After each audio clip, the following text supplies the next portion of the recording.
سب سے بڑا کائنات کا سچ کیا ہے؟ کہ اللہ وحدہ لا شریک ہے۔ یہ کائنات کی سب سے بڑی صداقت ہے، سب سے بڑی حقیقت ہے، سب سے بڑا کائنات کا یہ ضابطہ ہے کہ اس مخلوق کا خالق، مالک، رازق اللہ ہے۔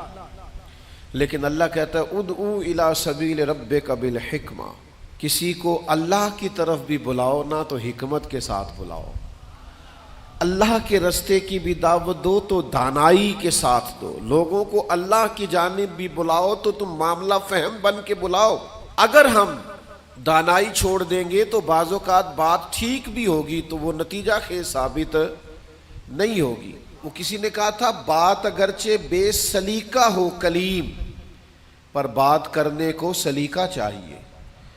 آپ سلیقے سے بات کریں، معاملہ فہم۔ دیکھیں نا نبی پاک صلی اللہ علیہ وسلم نے فرمایا اپنی اولاد کی بھی عزت کرو۔ حضور کے مناسب میں سے ہے دانائی سکھانا، اپنی اولاد کو بھی اکرام سے پکارو، آپ ان کا نام بھی اچھے لہجے سے پکاریں، ان کے لیے بھی آپ کے لب و لہجے میں مٹھاس ہونی چاہیے۔ لیکن ہمارے ہاں یہ ہوتا ہے کہ بہت ساری جلد بازی، بہت ساری طبیعت کا الجھاؤ، بے چینی، بے قراری، ہر چیز کو سختی سے ٹھیک کرنے کی کوشش کرنا۔ ہوتی ہیں بعض چیزیں بھی سختی سے ٹھیک، لیکن ساری چیزیں سختی سے ٹھیک نہیں ہوتی۔ آپ نہایت معاملہ فہمی کے ساتھ، نہایت تدبر کے ساتھ حضور لوگوں کو دین کی طرف بلاتے تو بڑے کمال انداز میں سرکار دعوت دیتے، اللہ کا پیغام دیتے تو اس میں اتنی مٹھاس ہوتی کہ دلوں میں بات گھر کر جاتی۔